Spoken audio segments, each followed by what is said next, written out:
তার উপর আক্রমণের 2-3 দিন আগের থেকে সে বলছে আমার জীবনের নিরাপত্তা নেই, আমি নিরাপত্তাহীনতায় ভুগছি, আমি গুলিবিদ্ধ হতে পারি, আমার দুঃখ নেই, আমি গুলিবিদ্ধ হলে তোমরা বিচার করো, আমার ছেলেটাকে তোমরা দেখে রেখো। এত কথা হলো মিডিয়াতে, সোশ্যাল মিডিয়াতে, ইন্টেলিজেন্স সবাই জানার পরেও তার নিরাপত্তায় গোয়েন্দা সংস্থা কি ব্যবস্থা গ্রহণ করেছে। আজকে কেন্দ্রীয় শহীদ মিনার চত্বরে আমাদের প্রিয়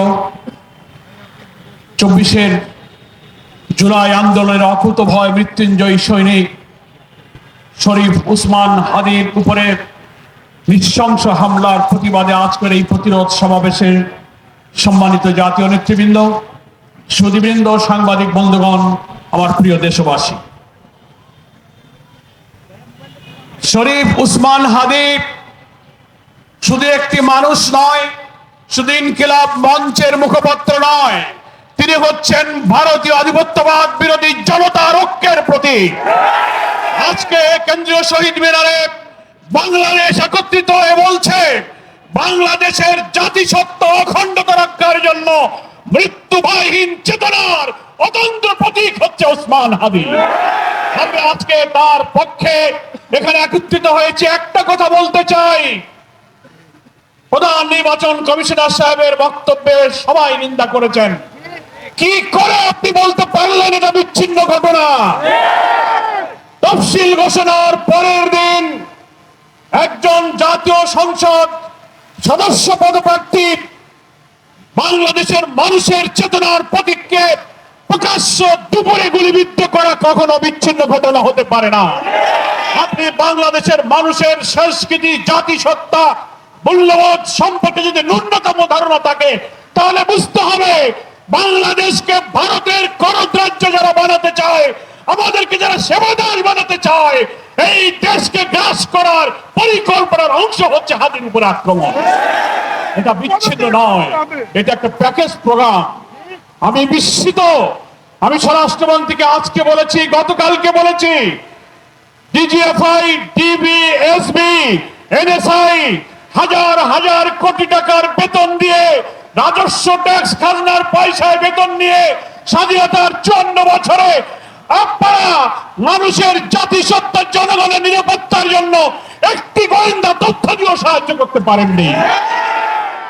তা না হলে তার উপর আক্রমণের 2-3 দিন আগের থেকে সে বলছে আমার জীবনের নিরাপত্তা নেই, আমি নিরাপত্তাহীনতায় ভুগছি, আমি গুলিবিদ্ধ হতে পারি, আমার দুঃখ নেই, আমি গুলিবিদ্ধ হলে তোমরা বিচার করো, আমার ছেলেটাকে তোমরা দেখে রেখো। এত বড় কথা হলো মিডিয়াতে, সোশ্যাল মিডিয়াতে, ইন্টেলিজেন্স সবাই জানার পরেও তার নিরাপত্তায় গোয়েন্দা সংস্থা কি ব্যবস্থা গ্রহণ করেছে। এই যে ইন্টেলিজেন্স ফেলিওরের জন্য সরকারকে জবাব দিতে হবে। আমি এই কথা বলে শেষ করতে চাই, মাননীয় প্রধান উপদেষ্টা, আপনার দায়িত্ব নেবার পর যতগুলো হত্যাকাণ্ড ঘটলো জুলাই এবং ফ্যাসিবাদ বিরোধী আন্দোলনের সাথে আমরা যা ছিলাম তাদের উপর আক্রমণ হলো, আপনি বারবার জাতীয় ঐক্য অটুট রাখতে বলেছেন, জুলাইয়ের চেতনাকে ধরে রাখতে বলেছেন। সেটা তো আমরা করছি, আমরা ঐক্যবদ্ধ, কিন্তু আপনার সরকার ব্যর্থ হয়েছে এই কারণে যে আপনি একটা ফ্যাসিবাদের অস্ত্রধারী ধর্ষকদেরকে গ্রেফতার করতে পারেননি। আমরা আজকে দাবি জানাতে চাই, রাজধানী ঢাকা থেকে বাংলাদেশের গ্রামে গঞ্জে, শহরে, নগরে, বন্দরে, প্রত্যেকটি থানায় আপনার পুলিশ অফিসাররা জানে সশস্ত্র অস্ত্রধারী কারা, তাদের তালিকা থানায় আছে, অবিলম্বে তাদেরকে গ্রেফতার করুন।